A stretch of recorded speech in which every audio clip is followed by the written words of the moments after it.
Hello, everyone. Welcome to the Truth About Real Estate Investing show. My name is Erwin Cito, and we are here to seek truths. And the latest truth is iWin meetings are live and in person again. Our next meeting is November 13th at our iWin Real Estate office in Oakville, Ontario. Address is 418 North Service Road East. Don't worry, this is all in the show notes. Unit 3C, which means we're on the third floor in Oakville, Ontario.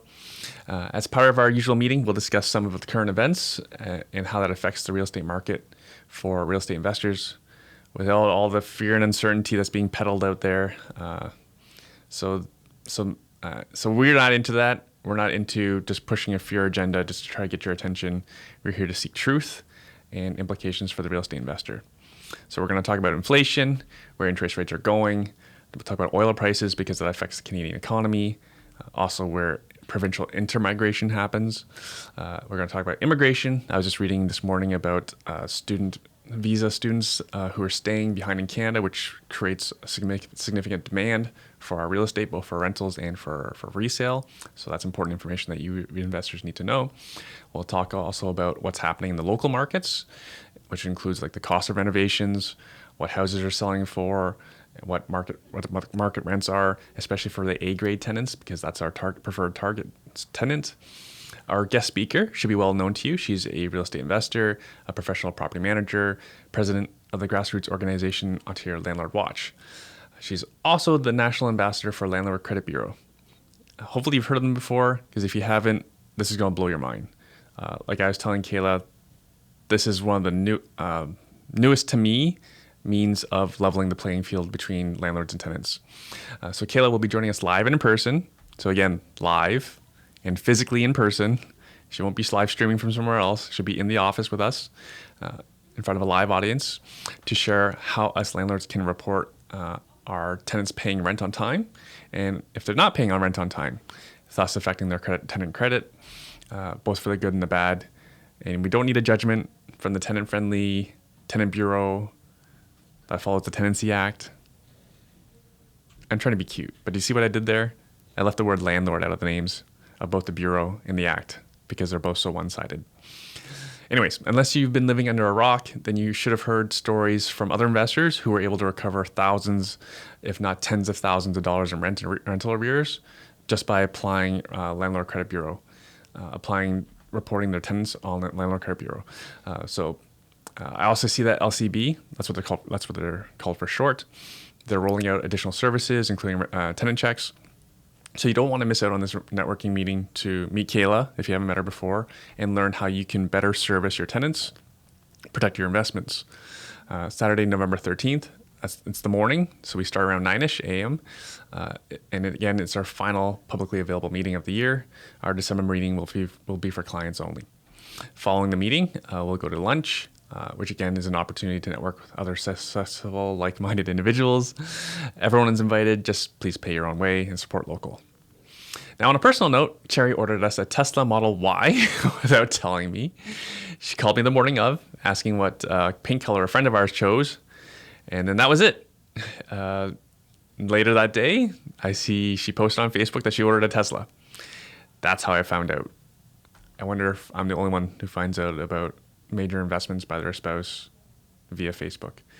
Anyways, I look forward to the day we no longer have to pump gas in the rain or the snow and the cold. For example, this morning was the coldest day of this fall. It was -1. I had to put gloves on because since the pandemic started, I pump gas wearing gloves now. But instead, I look forward to the day where we can leave our driveway each morning with a full tank of fuel. On to this week's show. We have Nick Peitsch. He's a young 25-year-old hustler making his way investing in stocks, making $500 to $1,000 per month by creating educational videos on YouTube. And he's house hacking in northern Alberta. Isn't Nick great? He's got 3 side hustles, including a full-time job. So Nick shares how he's able to learn from his entrepreneurial parents and grandparents, who are both real estate investors as well, to help him start on his wealth hacking journey without as much fear as most people have. He's 25 years old. He's gone pretty far already. Nick shares with us his favorite stock picks at this current time. These are his opinion, not financial advice. Folks, he's 25. These are his opinions. Please don't sue us. He also shares the effort required, and the metrics needed to monetize a YouTube channel. Please enjoy the show.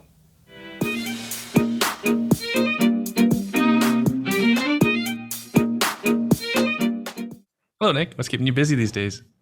Hey, how's it going, Erwin? Oh, Not too much. busy. Not too much, eh? Yeah. Okay.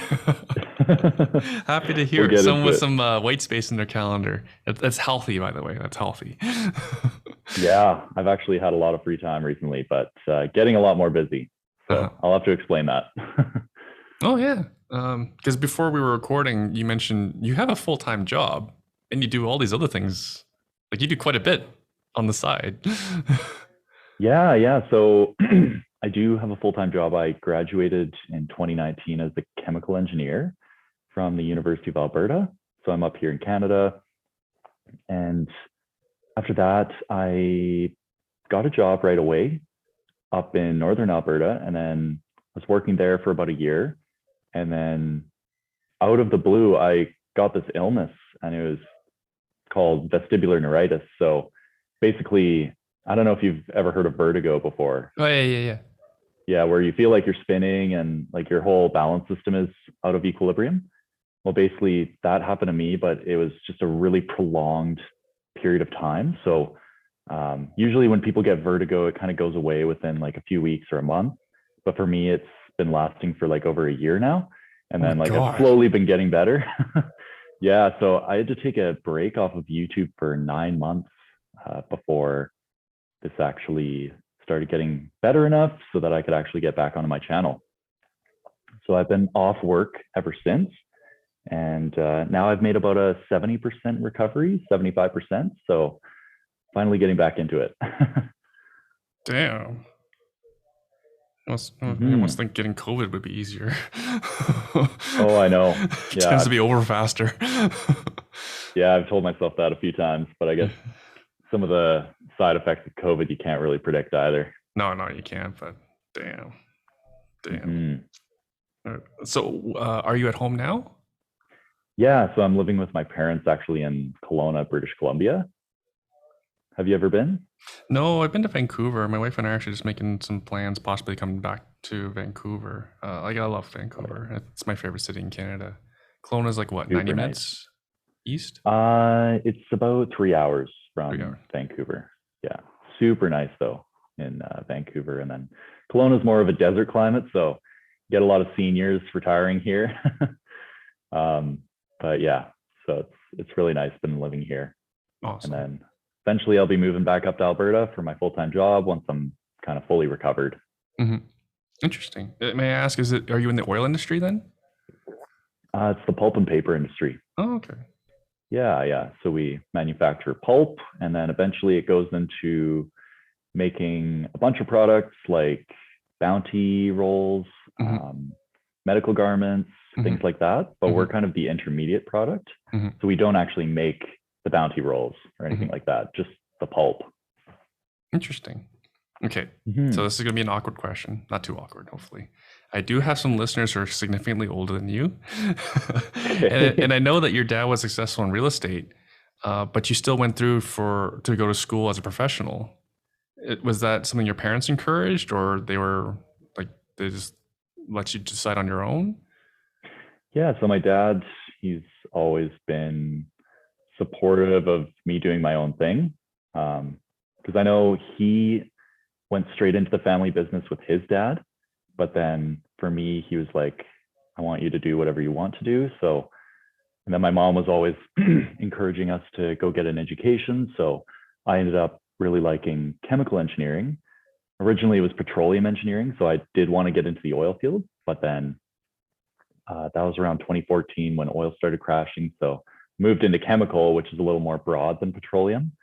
And then, yeah, so I did that, graduated, but I still have that passion for real estate, and I've been learning alongside him for the past few years. How long has your dad been investing? He's been investing, let's see, ever since he started in the family business with my grandpa. So it all began with my grandpa. He bought this one property when he was younger, and then I guess ever since my dad was 20 years old. Now he's like 56. So it's been a really long time, like over 30 years. He's been in the family business. So he definitely knows what he's doing, and he's built up a portfolio of commercial real estate properties. Over here in BC, the tenancy laws kind of favor the tenant for when it comes to residential. So commercial is a little bit better of an avenue, at least he thinks. So that's kind of what he's focused on over the years. Okay, so ignorant Ontarian, admittedly. So I think 80% of Canadians are here at Okanagan. Are you guys investing in wineries or something to do with the industry? Apologies. Man, I wish we had a winery. No, we just have a wine room, so we collect wine, but so my dad has commercial properties where the tenants could be in the sushi industry. He's got an auto guy, which does like dyno horsepower tests. Fountain Tire is one of their clients. Carpet store. Mm-hmm. I think like a wedding shop. So there's a bunch of different industries. Right. It's mainly retail though. So he buys buildings and then refabs them. But then he's also built a building too and then rented out those spaces. So yeah, and it can be on a progressional basis. So he'll rent out like one space, and then if he doesn't have a tenant for the next spot, he won't build that part of the building yet. And then once he signs a lease for that tenant, then he'll start the construction of the building and then build it up. And then that's kind of how it goes. Fascinating. Yeah. We have similar tenant. I think we have similar tenant rules in Ontario where it's very favorable for the tenant, and commercial is much more for the landlord. It's much cleaner. Yeah, and I would agree. It's the same way in BC. So I guess the landlord can kind of make up their own rules when it comes to the contract, but then for residential, the contract is kind of guided by the Residential Tenancy Act. So yeah, there's that. And then, so commercial retail, did your dad have to pivot at all during the pandemic? Like, it must have not been the easiest. I'm sure, especially early, must have been stressful. Yeah, for sure. There were a lot of tenants that really just wanted help and weren't able to pay their rent. Like he's got one guy in gym industry. So he has a CrossFit gym, and basically the guy had to shut down, and I guess he didn't have enough cash on the side or whatever, so he couldn't pay his rent. And so my dad had to give him like a leave off of rent, or basically give him like a gap for a few months. And then there were a bunch of government subsidies. So I think it was, if the tenant pays 25% of the rent, then the government will pay 50% of the rent. So then overall, my dad would be getting about 75% of the monthly rent, which is better than nothing. Mm-hmm. So yeah, he definitely took advantage of a lot of those government subsidies. Mm-hmm. But yeah, it was pretty tough in the beginning. And then I think within a few months, it basically rebounded. Good to hear. Yeah, a friend of mine, same thing, also a CrossFit gym. The owner lost like half of her membership. Oh no. Yeah. Well, I'm sure there was months where no money was coming in. Like memberships were put on hold, and then even as things are reopening up, still only 50%. She only was able to hold on to 50% of her members. And then my friend, as the landlord, had to forgive a whole bunch of money, right? And in the media, like the media we see is that it's often the landlord's the evil person. Well, I don't know how many CrossFit customers or customers of any business would forgive that much money. Oh, I know. It's crazy. Right? Like, to each their own. Like, for example, with my CrossFit membership, I maintained it. I kept paying even though I wasn't using it. Right. Right. That's how I tried to help out. Mm-hmm. Versus the thing is that my friend's also a developer. So then like all the customers hated him too, because he was going to develop that piece of land and the gym would be gone. But again, like who gave the most? Who contributed the most to make it happen? Other than the small business owner. But that's why I like to share some of the truths about real estate investing on the show. Is it isn't all sunshine and rainbows, and also sometimes landlords hurt. but oftentimes landlords step up to support small business. And it's just not just supporting small business, it's so that people can maintain their abilities to make a living. Right? Exactly. Yeah. Right. No, I totally agree. And my dad definitely tried to help out the businesses that he could that really needed the help in that time. So I found that pretty interesting, and thought it was good for him to do that. So very cool. And then what about your own investing? Are you buying properties too? Well, I have one property up in Grand Prairie, Alberta. So that's where I normally live and go to work. And I bought a duplex, or it's like a legal up down. I don't know if you would call it a duplex in Ontario, but basically it's one suite that's totally separate and legal on the upstairs, and then the same thing for the downstairs. Totally detached, meaning it's one structure, but then the suites are not connected whatsoever. And so I've been renting out the basement suite for the past year and a half. And then I was living in the upstairs suite. At one point, I had a roommate, and that was for about 6 months until I started getting into YouTube. And then I realized I kind of need some more free space for myself. Quiet space too. Yeah. Yeah. Because the upstairs was a little bit small, and it was difficult to have two guys up there and then me doing my YouTube in the spare time that he was around. So I don't want to bother someone. I'd just rather have the space to myself and be able to focus on YouTube. Awesome. That's cool. Can you share some of the numbers? Like, what would that property cost? Yeah, so it cost $350,000 for the house. I think it's 2,000 square feet. So property value. Wait. Did you say it was small earlier? Well, that includes the basement. Okay. The lower area, yeah. But I should say that properties are pretty cheap up in Grand Prairie for the square footage. So I guess the upstairs is 1,000, and then the downstairs is 1,000. And so 350. I put down 20%. Got a little bit of help from my dad for the loan, and then I paid him back. And nowadays, I don't totally know what it's worth. I think the Grand Prairie market's been doing pretty well, but I've been renting out the basement suite for $1,200 per month, basically straight for the past year and a half. Is that plus utilities or anything? They pay utilities. All utilities? Yeah. Nice. Oh, sorry. I pay a little bit of the water bill. So we split the water bill just because they don't separate it for the upper suite and the lower suite. It's just the gas and electric is separate for the suites. Oh, nice. They have independent meters. Oh. Yeah. Do you have 2 furnaces then? 2 water heaters? Yeah, 2 furnaces, 2 on-demand hot water systems.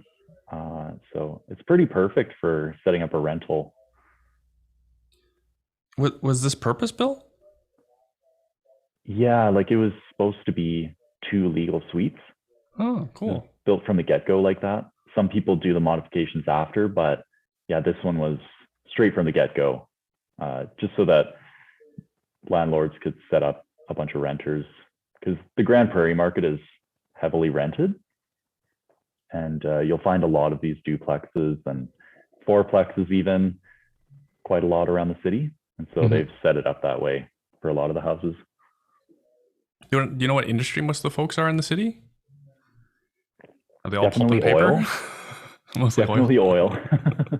There's a lot of natural gas reserves up near Grand Prairie, and then oil companies, pipeline companies like TransCanada, Enbridge, those types of companies. So typical Alberta, definitely up in the oil. Right. And yeah, so there's a lot of transient people, so they're moving up and coming out quite frequently, which is why there's a lot of renters. Yeah.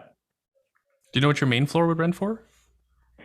I would say 1,500, and then they would pay their own utilities.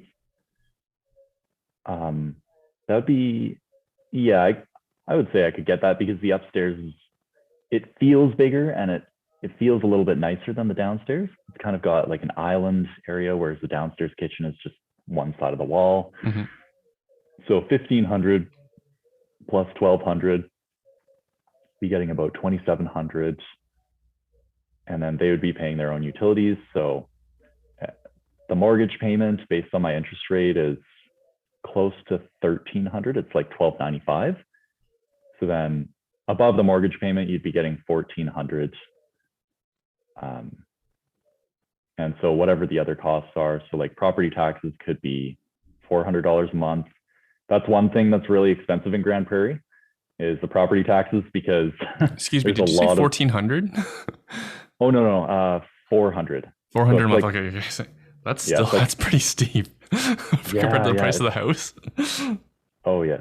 It's like 360 to 380, somewhere around there. But it's because they have so much snow removal and they have to repair the roads all the time up in Grand Prairie because the weather is just ridiculous. And so after that, 1,400 minus the 400, so you'd be about 1,000 per month, minus say a few other expenses. So you could be cash flowing 700, I think is what I calculated once. That's pretty good. Yeah. Yeah, it's a good rental market for sure. But the property prices are cheap. Have they come down? Have you been monitoring? Like, did they come down like over the last 10 years? Now, do you think it's on the way up? Hopefully I'm not leading you here. They did come down. Like when I bought the house, I bought it for 350 and the previous owner bought it for 367 or something like that. Okay. So it did come down. I think that was only a period of 4 or 5 years. But then after COVID, Grand Prairie's been doing pretty well because, I don't know, it's pretty insulated from oil fluctuations, unlike Fort McMurray or other different cities like Calgary in Alberta. Because they have a lot of natural gas and a bunch of different industries in Grand Prairie. So it's remained relatively constant. I don't think it's gone down at all. I think it's gone up a little bit, but yeah, it's pretty steady. Right. That's a good lesson, actually. Diverse economy. Yeah. I know, because in Fort McMurray, house prices just dived after 2014, and people would definitely be underwater on their mortgages in some situations. That's actually a good point. I think real estate investors need to remember that, like, you can lose more than your investment. Yeah. Because the property value can drop below whatever your down payment was, and now you owe money. Right. Yeah. So return on investment is actually a bit of a challenging calculation, because you and I are also in the stock market. The worst we can lose is our investment. We're not liable for anything beyond that. That's true. Right. Unless you plan on going on margin, but most of us avoid that. Yeah, let's avoid that. So if you didn't live in Grand Prairie, if you didn't have work there, would you invest there? Do you have plans to invest further? I'm not sure, to be honest. It's a great rental market. Even my dad was telling me it's a pretty unique market, because where I'm at in Kelowna, like trying to get a huge return on your investment from rent is really difficult. It's like being in Vancouver, because the property values are so elevated. Mm-hmm. Trying to get that rent to pay off like all of your expenses and the mortgage payment is pretty difficult. So that's good about the Grand Prairie market, but you don't get that much appreciation. So I would probably want to focus on a market where you see more appreciation, like Kelowna or Vancouver, ideally. And living in those cities would be a lot more ideal. Mm-hmm. So like in the future, maybe getting some apartment downtown in Vancouver would kind of be the dream, or like building a house in Kelowna. That'd be pretty cool. Pretty cool. Yeah. This is it's interesting and refreshing, because a lot of real estate education that's still out there, and I've been following a lot of these schools for forever. A lot of them teach like cash flow. But in my experience, the return has all been in the price appreciation. Oh, has it? Well, yeah. Just think, if you bought a piece of real estate 10 years ago in Vancouver, right? Say you rented it out, right? Where was the returns? If you had a pie, how much of the combined returns would have been from cash flow? Likely not a big slice of the pie, versus equity gains from price appreciation. It'd be very significant. Exactly. Right? I can imagine it'd be like 75% of your gain. The equity gain would like 75% of your total gain on the property. Yes. I'm just guessing. It's probably somewhere around there, maybe even higher. But yet, so To be honest, many listeners won't know anything about real estate in Kelowna. So let's take your Fair Grand enough. Prairie. Let's take your Grand Prairie example. How much would that property be worth in Kelowna? Oh boy. Double. Yeah. The average home price now in Kelowna is above 900,000. Okay. So I just heard that statistic like last week. So it's pretty crazy. The average home price in Grand Prairie is like 300 or yeah, it's like 310,000 or something like that. So I'm at about average in Grand Prairie. So it could be double over here in Kelowna easily. Yeah, easily. Depending on the location. Right. Yeah. And then I know we're just guessing here, but what would you guess the rents would be then? Well, my parents have a property that's similar. It's like an up down, but it's not legal. I think they're making maybe a little bit more in rents, like just a little bit more. 1,200. Yeah, but they bought the property a long time ago and they haven't increased the rents too much on the tenants. So I don't know. I think they could probably get a lot more. Yeah, honestly, not a whole lot more. I think, yeah, the main thing about Kelowna is just like price appreciation, like Vancouver. But I think the rent for like a single bedroom, single bath would be 1,400. Yeah. So maybe that can put some perspective onto it. So maybe like 20% more in rent, but it's 2x the price. Yes. Yeah, that sounds about right. Very cool. So in Ontario, is it kind of like that? Yeah. Like Kelowna's market? Yeah, so I invest very heavily about an hour west of Toronto. And so my properties they've caught up a lot in terms of price. But yeah, my properties over probably around 60, 70% of what it would have cost in Toronto. It's caught up a lot. It used to be well under half, right? The price delta between in Toronto versus Hamilton, it'd be well under a half. The way how affordability works, right? Toronto's like ultra expensive, just like Vancouver. So the price appreciation's slowed down a bit versus whatever's considered affordable. It's caught up in price more. I imagine the same thing would probably happen in Kelowna. Like the Kelowna house example, if it's 700 grand, yeah, it's probably like 1.4 in Victoria in Vancouver, right? But yeah, we see similar. Like any investor who's, and I've said this to before, and I don't mean to beat up on certain markets in Canada, but if people bought in high appreciation cities, they would have done very, very well, right? If you bought in the Greater Vancouver area, Kelowna, I imagine you've done really well as well, or Toronto. Yeah, right? I mean, you wouldn't even have to rent it out. In some cases, just hold the property, and that's why you get a lot of those worldwide investors, like a lot of Chinese investors, investing in Vancouver. And then recently, Vancouver, or I think it was the BC government, put some speculation tax on properties. So if you don't have the property in rent and you're just holding it, then you're subject to the speculation tax, which could be 1% or 2% of the property's value per year. Yeah. And that's to avoid these worldwide investors just holding the properties and not having it in rent and basically just wanting that price appreciation. Yeah. I don't know anyone doing that. Every investor I know needs the rental income to at least cover the mortgage. Yeah. And a REIT just recently reached out to us, a small REIT, but they're looking to buy, I think, something like 60 properties over the next year or two. And they're buying single family to duplex them, or they're buying existing duplexes. Right? And they're buying like crazy, and they're a REIT, right? Yeah, because the price points these days for a duplex. So, for example, a duplex in my house. So your Grand Prairie property would easily be 900,000 in my market, right?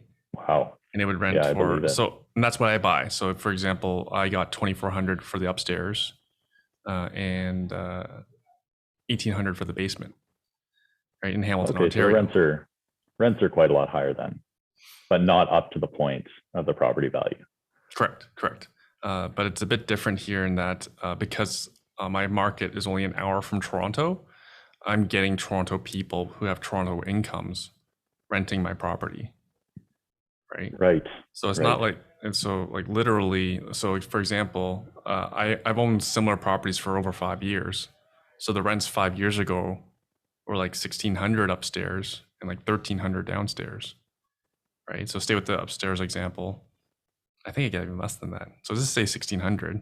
I used to get 1,600 maybe 5-6 years ago for upstairs. Now I just signed for 2,400. That's crazy. Right? Incomes haven't actually gone up. It's just the tenant's different, right? Versus someone Right. local, I'm getting someone from the big city. Right. Yeah, That so makes sense. that's how things have worked out here, and that's why I continue like to want to invest within an hour of Toronto, right? Mm-hmm. Yeah, So it's then I kind of always like get the benefit. the further away from Toronto you get, the cheaper the property values are, but the closer you get, the more expensive it's going to be on average. Yeah, that's exactly it. Yeah.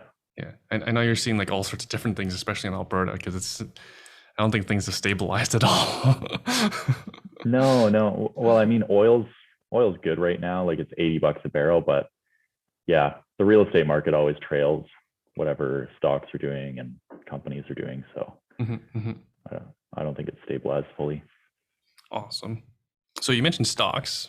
So let's talk about your other things that you do. Like, so Sure. have you been? What did you start investing in? Did you start in real estate? Start in stocks? Both at the same time? I started in stocks just because it was easier while I was in school. Right. So I was working at Suncor at the time. So that was in Calgary, Alberta. And then I don't know, I don't really know how I came upon the idea. Maybe it was with my workmate that I was working with in the same office as me, and we were talking about stocks a little bit. So I opened up a BMO Investor Line account, not knowing anything about the fees that they charge and stuff like that. I didn't even know how a TFSA worked. And just opened up the account and then started doing a little bit of investing in Canadian banks and Amazon. I remember it was one of my first investments, Microsoft. And then that was back in 2018 of June, I believe I started. So I've been in the market about 3 years now and invested for a year through my last year of university. And then after university, I saved up for a down payment at the same time as I was investing. So not investing a whole lot, just wanted to save up to be able to buy a house. And then after I've bought my house, basically all of my money has gone straight into the stock market, just because I've had this illness and I haven't really been able to go out and do a whole lot of real estate investigation. And I'm still not even back to work yet. So real estate's kind of been off the table for me recently, but that's how the stock market's been taking up the place in my life. So considering the timing, you probably did pretty well. Yeah, it was good to invest in 2020 for sure. I was buying the dips, but also at the same time, I had just bought my house in December of 2019. So I didn't have a whole lot of cash to invest because it was only March of 2020 that started crashing. So a lot of that money that went into my house probably could have gone into those stocks in the dip. So I didn't get to take full advantage of it. No one can time this perfectly. And you're young. You'll see plenty more crashes. Yeah. And buying your first house, it's like you basically use up all of your money to be able to put it straight into that down payment, at least in my case, and didn't have a whole lot left over. So I kind of had to build up my reserves. And then over the past year, I've been investing pretty consistently. And yeah, so, and also paying back my dad for the amount that he loaned me to be able to purchase my house. Yeah. And then why did you start the YouTube channel? Like where did this all fit in? Like, Okay, so sorry, yeah, start us from the beginning. When give me the timeline. Because you're still a young guy. Yeah, I'm 25 right now. Okay. Back when I was in third year of university, I took this one course. It was engineering, or it was economics for engineers. And they taught us about the time value of money. And then I remember in the course, they were talking about dividends and bond yields and things like that, calculating the yield to maturity. I didn't know anything about it back then, but I was curious and just wanted to investigate a little bit more. So I believe that's when I started doing my stock market research. I found a bunch of YouTubers like Graham Stephan, Financial Education Jeremy, um, Andre Zick. I think those were the big ones back then, even Ryan Scribner. And I realized through Graham Stephan that he was making a ton of money from YouTube. And just because it's such a scalable business model, you're able to reach a huge audience through YouTube. And it wasn't something that I'd be able to do if I was just educating people through working at a school or something like that. So being able to see like such a scalable type of business model, and me being kind of entrepreneurial in nature, I was thinking, oh, I should probably start a YouTube channel. And I was getting super passionate about stock market investing. I wanted to document my journey along the way and just thought I'd give it a go. So my first few videos were in 2019 of May. As soon as I graduated, I started making videos.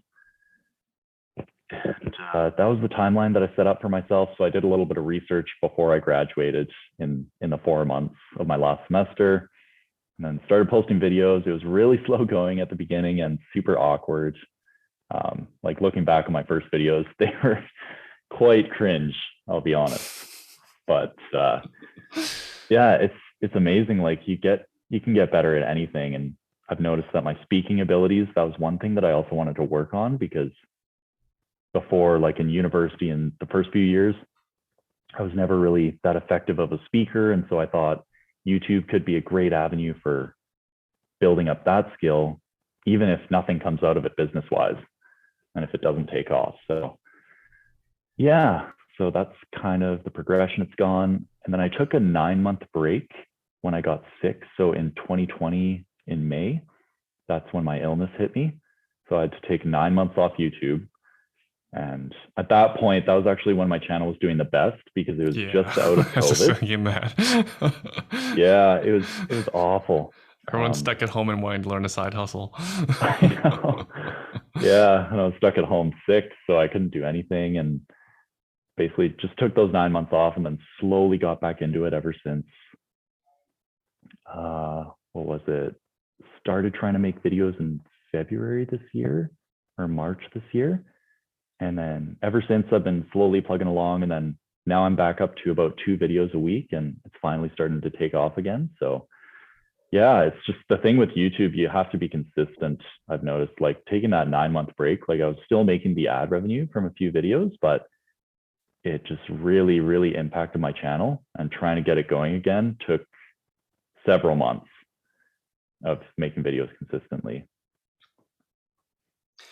So say someone's starting out. What kind of numbers, what kind of effort, what kind of numbers, what kind of dollars, like what would you tell someone? Say I said, Nick, I'm interested in starting a YouTube channel. I know nothing about it, even if it's financially viable or enough money of interest to me. Like, what would you tell them? Yeah, so starting a YouTube channel, you definitely want to focus on a niche. That's for one. So whether it be investing or talking about makeup, you definitely want to pick one niche so that your subscribers know what to expect when it comes to your channel. And I think you've done that pretty well with your own YouTube channel here, focusing on the real estate investing niche. Oh, Nick, I'm a lot older than you. I've been blogging since 2010. Oh boy. Do you even know what a blog is anymore? Yeah, what the heck is that? It's like a rotary phone. I'm kidding. No, continue, please. Yeah, so focusing on a niche, and it really depends which niche you choose. That's going to make you a certain amount of money. So I knew in advance from Graham Stephan and all these YouTube mentors that I had that like the investing niche and the finance and the business niche kind of has the highest ad rates. So when you're posting ads on your videos, there's like a CPM, so the cost per mil.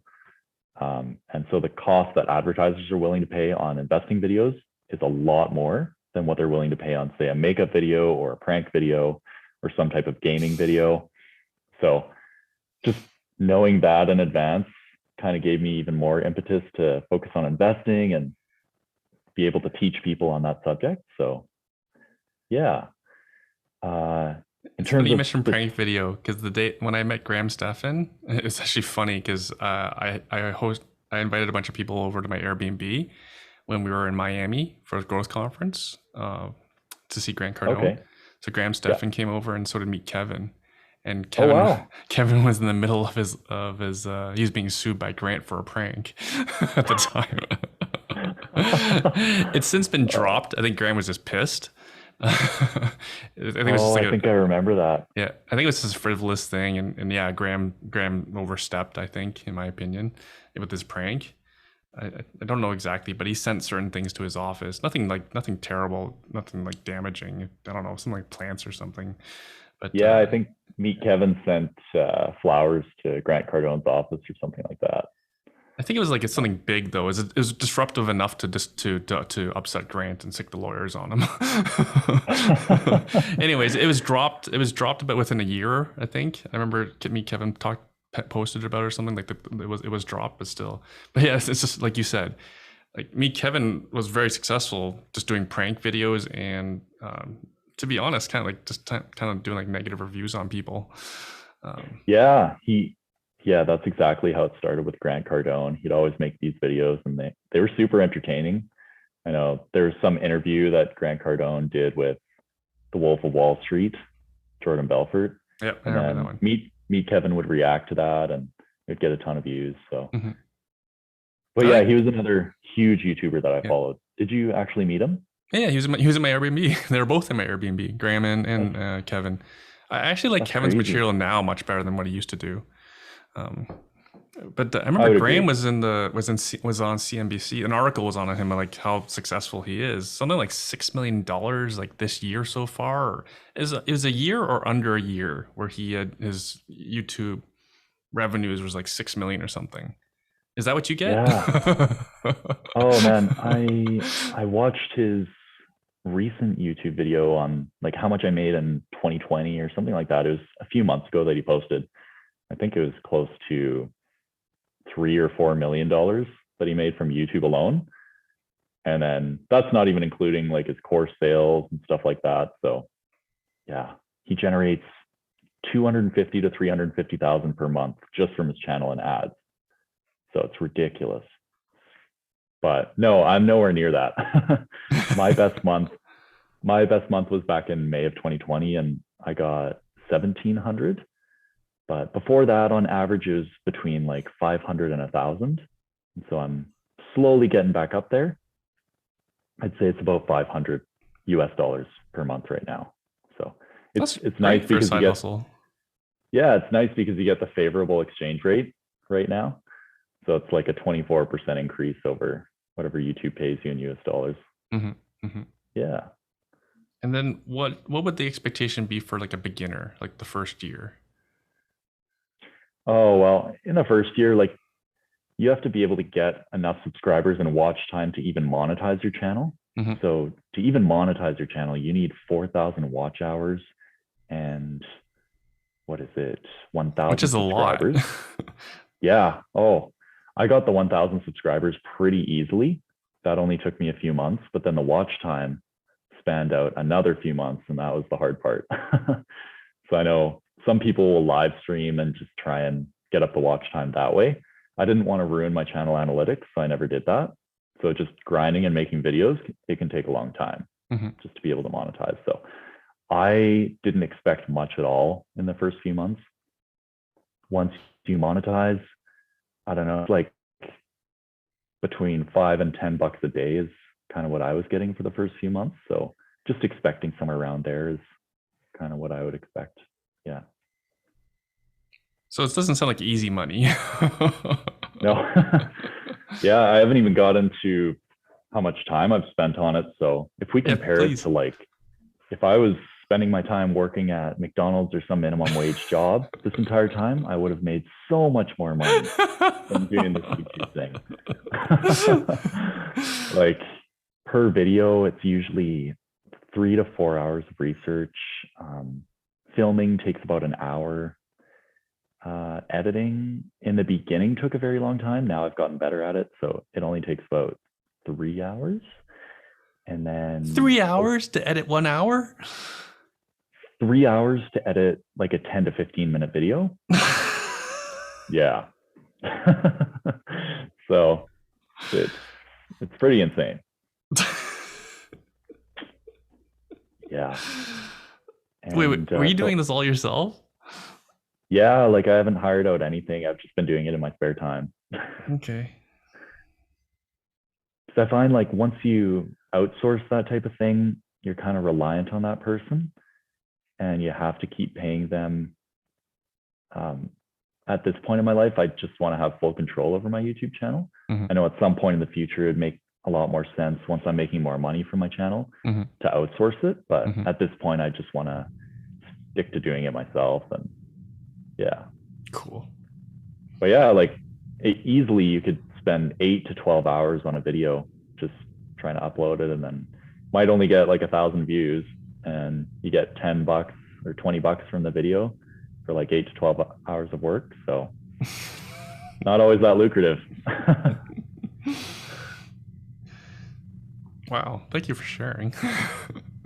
Yeah. I'm sure it depends on the person too. Like some people can research really quickly or they have a much larger knowledge base than I do.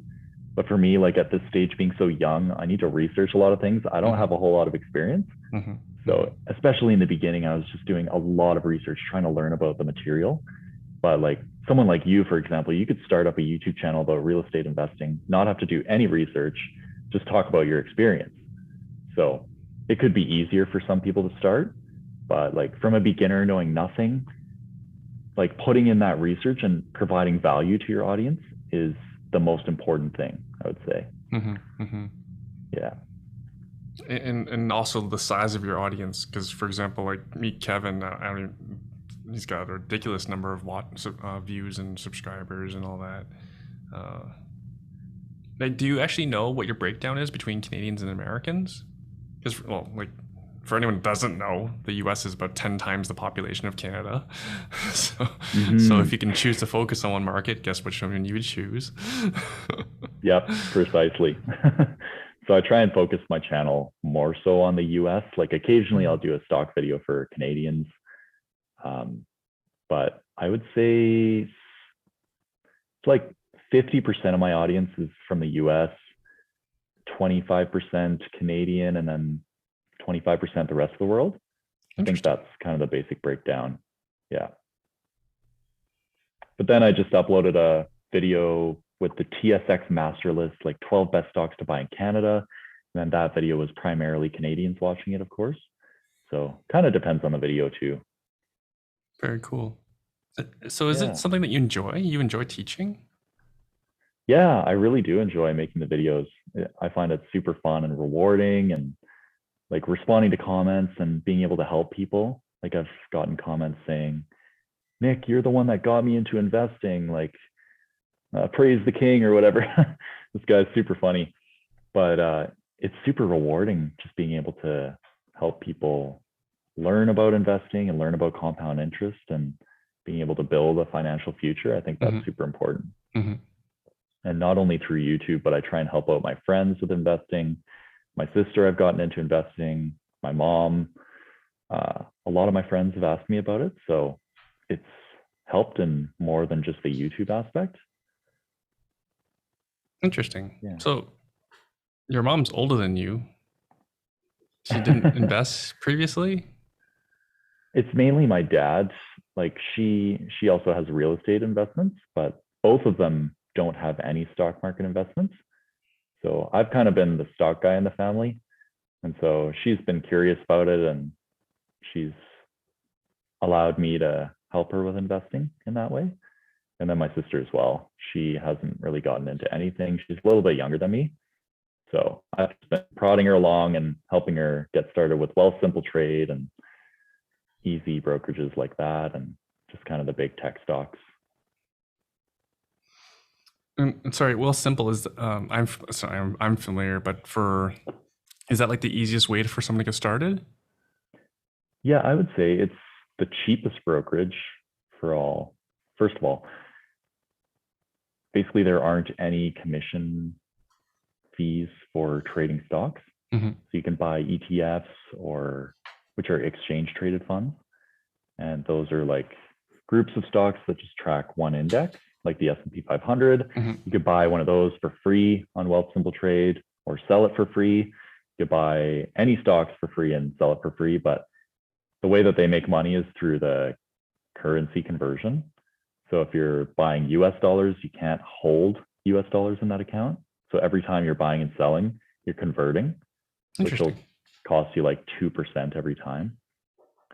So it makes a little bit more sense to have an account where you can hold the US dollars. And that way, when you sell, you can sell in US dollars and then not have to convert it every single time. So that eats away at your profits. Oh, interesting. I use Interactive Brokers. So I've been whacked before on FX exchange, so I have PTSD from that. So I just borrow. So when I buy US stock, I just borrow. I'm just borrowing it, and I pay a small interest rate. It's under 2%. Right? Oh, really? Is that margin, or how does that work? No, that's separate from margin. Margin is also under 2%. I think I saw it advertised for like 1.1 or 1.5 interest rate on use of margin. Apologies to the listeners. We're getting a little technical. But details are important. But yeah, again, I don't convert. I don't want another thing to deal with, FX risk. So again, I just buy and in Canadian dollars, and I pay the exchange rate. Sorry, I'm borrowing currency, and yeah, I pay. I think this exchange rate. The exchange rate interest rate somewhere like 2%. So it's very nominal to me for my purposes. Right? Gotcha. Yeah. Okay. Yeah, I use Quest Trade, which is my brokerage. So you can hold Canadian dollars or US dollars.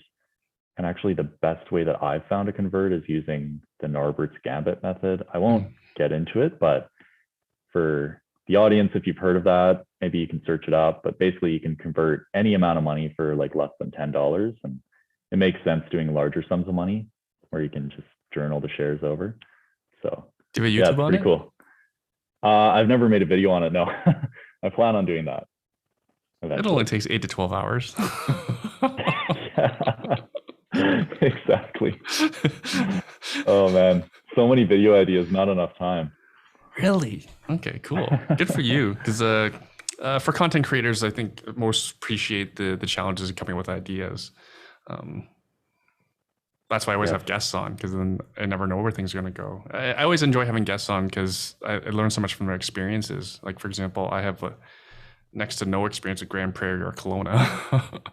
Yeah. I'm sure comparing Hamilton to a bunch of different markets kind of gives you a better idea of where you're at and what you can expect from different markets. Yeah, and I want my listeners to hear it as well, because then they can have more frame of reference.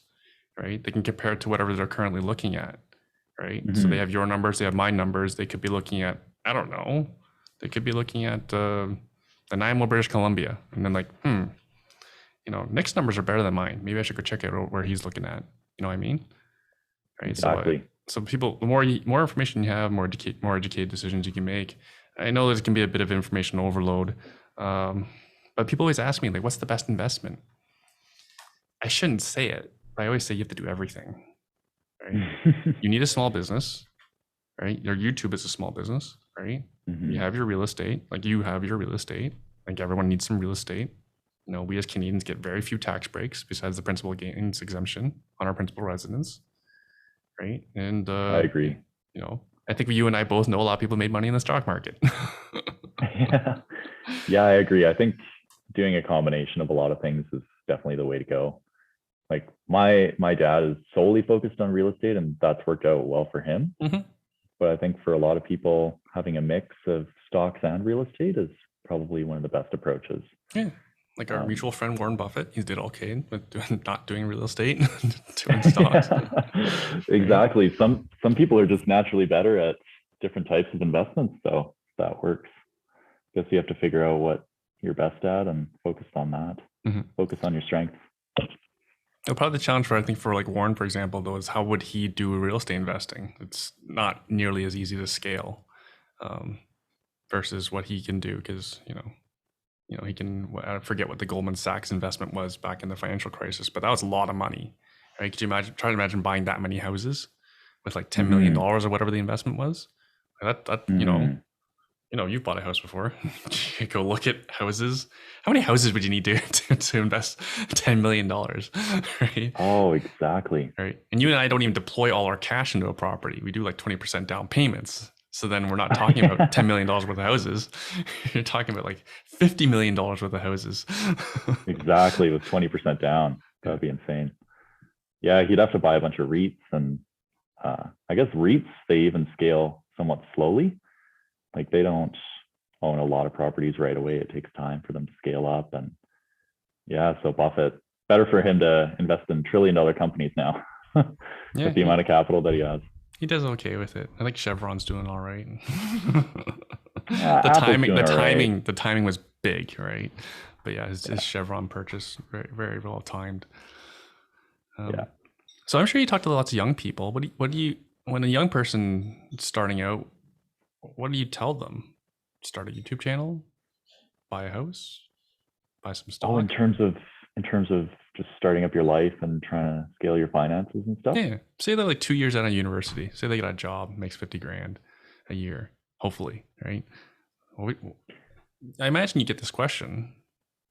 Yeah. So for myself, obviously, I'm not completely satisfied with just working for someone for the rest of my life. Like my family is very much into being your own business owner and entrepreneurial, and it really is a type of person that wants to have their own independence and that type of thing. Not to be rude or offensive to any other type of people, but some people just enjoy having their own job and not having to deal with a lot of different moving parts like in a business. So everyone's more focused on one thing than the other, but it depends on what you really want. Like if you want to do more than just your full-time job and you want to have a higher income, you want to have all the crazy nice things, like putting in a lot of time for a side hustle, I think is one of the best things you can do while you're younger. So that's when you have the most time before having a huge family and all these other commitments. So yeah, and I think starting a YouTube channel is great to build up an audience. Once you have an audience and you have a brand that you developed, it's pretty easy to build products and services around that brand. At least that's my own mindset. I haven't really taught a whole lot of people in that regard, but mainly about stock market investing and real estate investing, like getting started as early as possible. Like just put a little bit of money away, always have some savings, and then invest those as soon as possible. That's kind of my mantra and what I go to. Yeah, because Yeah, I have met. sorry, go ahead. Oh yeah, sorry. I met some people in university that just didn't believe in saving whatsoever. Their whole mindset is like basically YOLO. Like I want to live while I'm young and spend my money while I'm young. But I'm kind of the opposite approach. Like I would rather save up the money, let compound interest build it over time, and then enjoy it over life. Obviously, not just wait till retirement, but let it compound and build into a nest egg. And yeah. Have those YOLO friends had compound interest explained to them? Well, one of them was an engineer, so I would hope so. Interesting. Yeah. So I don't know. Everyone's got a different mindset around that. And maybe they haven't had the exposure from their family with regards to investing. And just, yeah, it all depends on your upbringing, I suppose. Hopefully give that guy a shake. But just even looking the way you live your life, like you essentially house hack. Not you house hack more than most would. Most would just rent out half their home. You rented a room in your home too. Yeah, that definitely pushed a my room limits. and the basement. Yes, renting out the room pushed my limits, and I realized I kind of need a little bit more space than that, especially if I own my own house. And I also realized when I was renting a room before I bought my house, I absolutely hated that. I just wanted my own space. So yeah, now I'm just going to be house hacking by renting out the basement suite. And, if my friend needs to stay with me for a few months, like a friend contacted me recently saying he might want to live with me for 4 months. He's getting a job up there. Mm-hmm. Like, oh yeah, I'd be super open to it. But over the majority of the time that I'm up there, I kind of want to be alone and just focus on my own YouTube stuff and then hang out with friends outside of my house. Mm-hmm. Mm-hmm. You know what I mean? Yeah. But I think you live by great example, though. Like, I imagine you, when you probably do quite well as a professional engineer, and your housing costs. Well, for most Canadians, most people in general, housing costs is our largest expense. It's actually probably not that Hmm. bad for you after you have all this assistance, like other people paying your mortgage. Like your basement tenant almost pays your mortgage, do they not? It was 1,200 per month, and then my mortgage is 1,295. So yeah, really close. That's fantastic. Just those monster property taxes. Yeah. If only the property taxes were lower and the natural gas bill, because it gets down to like minus 40 in Grand Prairie. So you can Yikes. imagine. But your dog sled doesn't need fuel, right? Okay, I'm Yeah. kidding. I'm kidding. I've got a little heater in my igloo up there. Nick, I want to ask you about anchoring. I was watching one of your videos about top four mistakes, and Oh yeah. Yeah. anchoring was I loved it. Loved it. So could you explain what anchoring is? Sure. So anchoring is when you're focusing on the cost basis of an investment. And basically, all of your subsequent decisions are based off of that cost basis. So whether you buy more or you sell it or you hold it, it's all based on your cost basis, which in reality, it shouldn't be like that. It should be like, how is this investment performing? Do I believe in the fundamentals? Do I think that it could go higher or go lower? Do I think the management is doing a good job? And so when you're anchoring, you're focusing on this cost basis. For example, uh, when I first bought Microsoft, this is the example I gave in the video. I bought at $106 per share, and then the stock price started going up. Yeah, for those of you watching or listening, it's $300 per share right now Yeah, if you're to buy into Microsoft. So I thought 280 I, was a good price. yeah, I know. Now it's over 300. And this was back in 2018, and buying in at $106 per share. It went up to 110 and then quickly 120. And I thought, because it's above my cost basis, I don't want to buy any more. It's just going to start raising my cost basis. And I could have bought at those lower prices a month ago if I put more money in. So then eventually, when it got up to about 155 or $160 per share, I ended up selling because I thought it was overvalued because it went up too quickly in a short period of time, which I guess is fair to sell. But when you have the long-term mindset on an investment, it shouldn't really matter what the valuation is at that point. You should just hold it as long as the fundamentals are still doing really well with that company, and like you still see them on that growth trajectory over time. You shouldn't need to sell out of that investment right away. And just having that long-term mindset and holding the investment for 3 to 5 years, if that's what your investment horizon is, that's a much better approach, I've realized. So in this Microsoft example, did you get back in on a pullback or? uh, in COVID, I didn't. It did fall back to like 130 or something like that. It did? Oh my God. Was it 130 or yeah. It fell back to like $135 per share, something like that. And I didn't get in. I was buying some other investments. Also, at that time, the exchange rate was incredibly high. If you wanted to get into US dollars, it was like 1.41 or something like that. So I tried to focus on the Canadian ones more so. And yeah, that was a mistake for sure. 2020 in hindsight. So Yeah, one of the things I got lucky with in 2020 was learning how to sell options to collect premium in US dollars. So that's oh that's really? that's how I benefited from the exchange. Right, when it was $1.44, right? $1.44 Canadian for a US dollar. Yeah. So how does that work? Oh, I'll need another hour of your time. Selling puts and put spreads. And so I'd sell it on Apple, on Carnival, right? Oh, okay. Yeah, yeah. Okay. I played Carnival quite a bit. Nice. I have Norwegian right now. And folks, and quick disclaimer, folks, this is all education and advice, and not advice. This is all opinion, folks. Please Not financial advice. None of this, none of you should be thinking any of this is advice.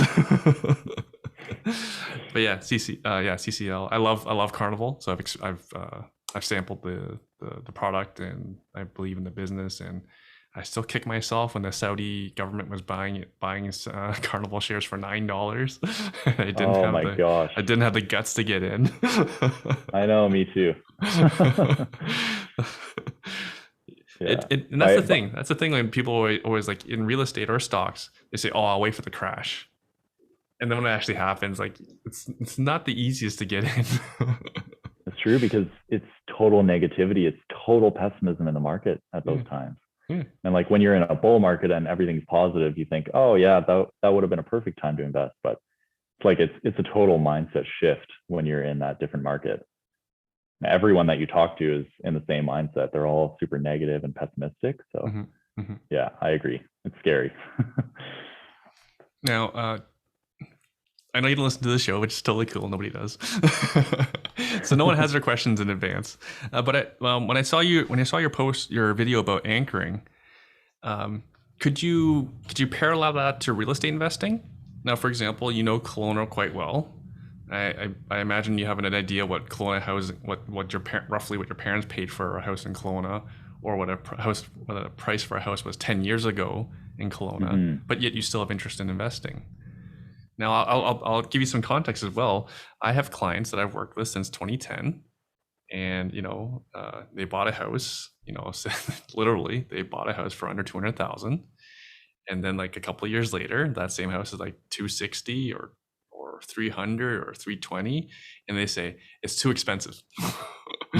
This market's crazy. I'm not getting into it. Everything's overpriced. I'm out. I'm done I'm done buying anything else. Yeah. Right? Fast forward today, the house is 600 to 900,000, and so that in hindsight, that's the mistake they made. Can you draw a parallel to anchoring in real estate? Because it seems like you have a strong enough mindset to see past that. Yeah, absolutely. It's even though I know about anchoring, it still does affect me at times. It's hard to totally move past that mindset, but yeah, like seeing the market go up 20 or 30% in the past year is ridiculous, right? It's hard to justify buying at these upper valuations when just a year ago you could have bought like 30% cheaper. So yeah, it's definitely difficult, I would say. I would say that it definitely does relate to real estate investing. I wanted to buy a property. It was an apartment that was going to be brand new over here in Kelowna right before the COVID crash happened. And it was a very high dollar per square foot value. I think it was somewhere around 600 or 700. And for Kelowna, that's really high. I know in Toronto, it's probably around 1,000 or 1,200. Downtown, yeah, for nicer locations, yeah, for sure. Yeah. So this was brand new. And I told my dad, like, this is way too expensive. Like, I refuse to buy this. And he was telling me, like, no, just like put a down payment. You'll be fine. Like, you'll make money in a year. And sure enough, if I would have put the money down, like, I probably would have made money in the past year. And yeah, so it is good to be cautious about buying in an overvalued market. But at the same time, I think if you have that long-term mindset, even if it goes down in the short term, like buying an asset at a high price, like you're still going to make money over the long term. And especially if you're renting it out in real estate, you're going to get that cash flow for it. So yeah, I don't think there's as much, I shouldn't say there isn't as much risk in real estate in anchoring, but with stocks, like if you're not getting a dividend and then you buy a stock high and then it just goes down, you're getting nothing out of it. Whereas with real estate, if you buy high and it goes down, but you're still making the rent from it, you still own that physical asset. So yeah, there's something to be said about real estate for sure. Okay, so magically 200 grand shows up in your account. What's your next move? Oh boy, definitely a property. Probably put a down payment on something here in Kelowna. Maybe about, that would cost me like 100 grand, 120 grand. That'd be a lot of a chunk. And then the rest I would put into the stock market. Right now, I see some really good value in Facebook, not financial advice, but I think they're trading at a really cheap valuation. And there's been a lot of negativity around the company right now, just with They're making a lot of news for all the wrong reasons. Yeah, Like that yeah, whistleblower. Yeah. yeah, for sure. And like every time that Facebook's dipped based on some crazy news like this, they've always recovered, and their earnings and revenue just keep growing over time. So I would put some money into that for sure. And yeah, I'd probably invest it all, to be honest. 200 grand. You want to buy What about yourself a you? Porsche or something? As much as I'd want to, probably not. I think when I'm older, I've got like a more solid nest egg, solid job, solid income. That's when I'd start spending a little more frivolously. Yeah, yeah. Yeah, buy myself a Tesla Model S Plaid. Is that what it costs? 200 grand? Oh It's like 150, somewhere around there. man. Mm-hmm. Fastest production car in the world now.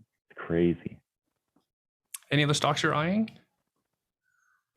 that Um, are currently at good prices? let's see. I'm a I big was watching fan of. Nike for the last few weeks. Oh, is that at a good valuation? You have a peak, yeah. It dipped down to Yeah. like 145. I think it's close to 160 now. They got smacked down because they had supply chain issues. So their next quarter's earnings are going to be low. Like, Oh, didn't you all know this was going to happen? It's the same news Apple had. They had to make less right. iPhones because of supply chain issues, specifically with the microchips. Like, didn't you guys all Oh, know yeah. this was going to happen? Stock gets smacked down. Oh no. Right? Yeah, you wouldn't think the chip issue would affect shoes, but I guess No. global supply Just chains are general just. supply chain issues. Like I have a lot of people. I have a lot of people that have Amazon businesses. So receiving shipments from China is all messed up right now. Oh yes. Okay, makes I even sense. read the last week we're sending more empty containers than ever back to China. Right? Yeah, because we have nothing to sell them. There's nothing that they want from us. So we ship empty containers back to them so they can fill them and send us back stuff. Oh gosh. Yeah. Yeah, so that would raise. That's the world. And what do you think happens? Prices, everything goes up. Oh, of course. Yeah. Other stocks right now, though, I would say Amazon has been trading flat for the past year. You know, normally Amazon, either they're going up or they're trading flat. Mm-hmm, Usually after trading flat for a while, they go up. mm-hmm. And I think they're at a pretty cheap valuation. I know their earnings are supposed to drop year over year in this next quarter. So that's just because of the difficult comps, like back in what was the quarter last year? So September quarter of 2020, they were making tons of money. But I guess year over year comps are kind of difficult. So that's why they're trading flat right now. But Mm-hmm. I'm sure over time they're just going to continue growing because they're investing heavily in new warehouses and 1 day delivery. It's a huge thing for Amazon. I've been placing a pretty big bet on Canadian oil and gas just because, you know, Suncor has been extremely discounted ever since the pandemic. They were trading at like a 75% discount at one point, but they're still about 40, sorry, no, maybe like 30% off their all-time highs from 2019. So I've built up a pretty big position. I owned them before the pandemic, so I just averaged down. And then now I'm finally above water, but I still think they have a lot of room to grow because analysts are pretty bullish on them. Oil is super high right now, and there's no reason really why they should be trading this low. I think it's just a lot of negative sentiment around oil and future electric cars coming out. Mm-hmm. Yeah, what are your thoughts on Tesla? My anchoring is preventing me from getting in at 8:10. I'm a big fan of the No. product, though. We're gonna order one soon because my understanding is April is now the delivery time. April next year is when we can expect to receive it, and we will lease coming up in July. So we have to go order it so that we make sure that we have it for when our lease is up. Oh wow. Which model? Model Y. It's gonna replace my minivan. Nice. Hopefully replace my Good choice. minivan. My minivan has lots of space in the trunk. Until Hopefully. Tesla develops their own minivan, then you're gonna buy that. And Elon's all about like what's sexy and cool. The minivans are not sexy and cool. Yeah. I love my living room on wheels. That's what I call it. Nice, nice. Yeah, they say the Model Y is going to be the most popular vehicle in the world after, because the Model 3 is now the most popular premium sedan in the world. And then they're saying the Model Y is going to surpass that and be straight up the most popular vehicle in the world. So, yeah.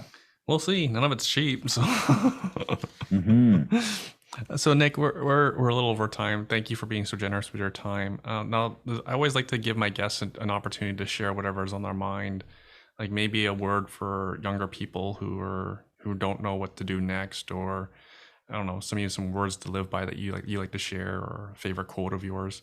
Anything you want to share. Sure.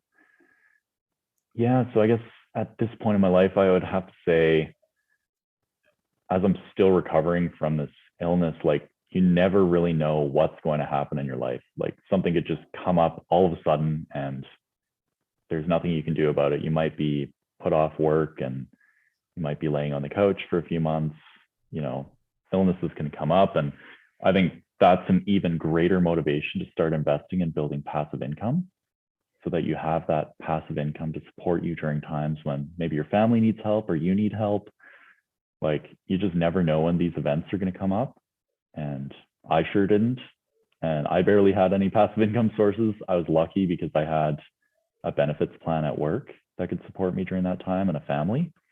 So it's super important to start investing when you're young and just getting that nest egg rolling and letting the compound interest take over. So Right. that's what I would leave it with for you guys. And always have a long-term mindset. Don't get hung up on the short-term fluctuations.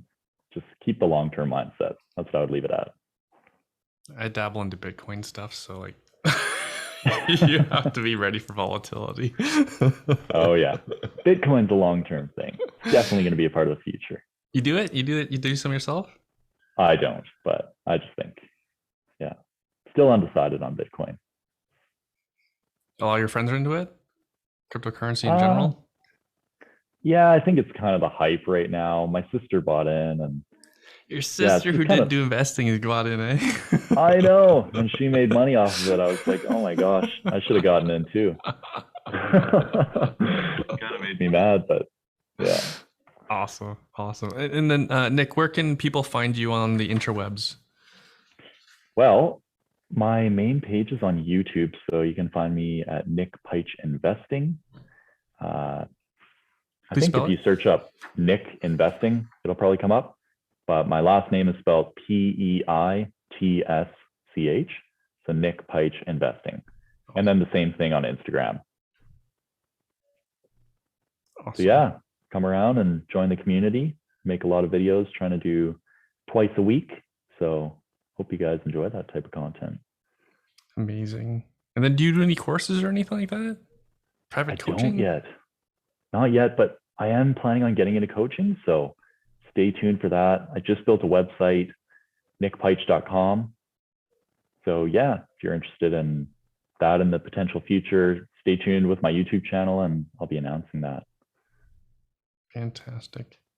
Thanks so much for doing this, and keep it up. You're doing great. Yeah. Thanks a lot for having me, Erwin. This has been great. Awesome. I've learned a lot from you. Happy to help.